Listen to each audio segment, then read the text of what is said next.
Hello, and this is Derek with WWER1 Talk. We are just coming off the most historic WrestleMania of all time.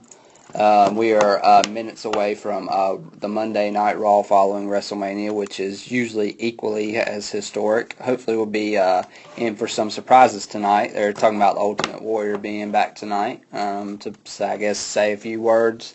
RVD is supposed to make his return tonight. And possibly we might get Sting tonight, or at least a promo. Hopefully we'll get something for that, so at least the rumors will go down if he signed, he didn't sign, he signed, he didn't sign. But hopefully we'll find out tonight. But I was just giving my take on the WrestleMania. Definitely the tag team championship match, which I thought was going to be probably the least entertaining of them.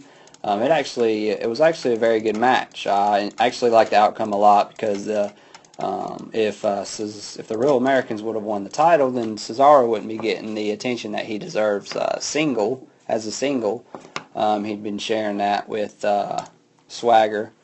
So I'm actually excited about what's in store for Cesaro. I think he's but big push is ahead of him, as we saw, because he won the Battle Royal. And he actually had his WrestleMania moment, a little one of his own, by body slamming the Big Show outside of the Battle Royal. Shades of WrestleMania 3. So when Cesaro becomes even bigger than he is already, we'll be looking back at that as possibly the start of his greatness, so to speak. The Shield was very impressive as well versus the New Age Outlaws and Big Show. I think Billy Gunn got actually legitimately injured in this one. He had internal injuries. He was coughing up blood after the double powerbomb spot. Hopefully he'll be okay though. But the Shield was great. They were very impressive. Those masks were spectacular. I thought they fit them very well, especially Ambrose when he had his hood pulled up. It fit his character perfect. The double spear by Reigns was good too. That whole match was just really good, even though it was really, really short, which I was kind of surprised. But the match that everybody's talking about is the Undertaker versus Brock Lesnar. Definitely the most memorable and shocking moment in WWE history. It has to be. Nobody expected it. I know when it happened, I just stood up with my hands over my mouth and just sat there, and I felt like somebody had kicked me in the stomach.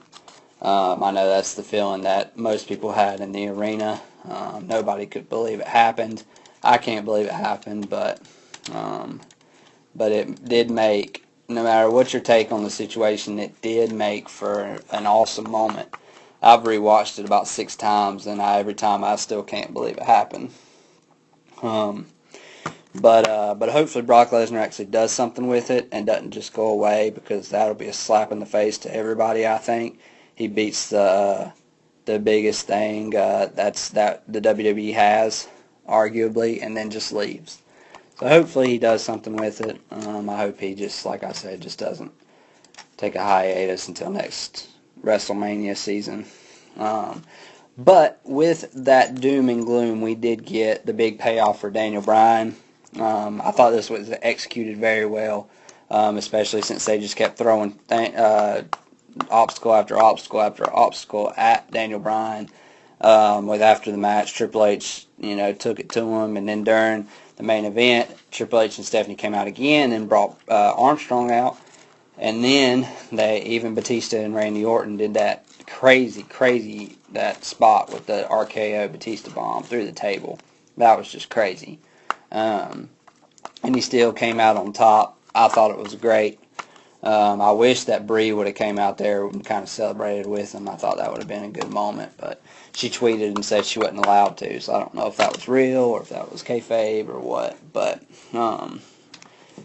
yeah, overall, I think that has to be one of, if not the most successful, entertaining WrestleManias of all time.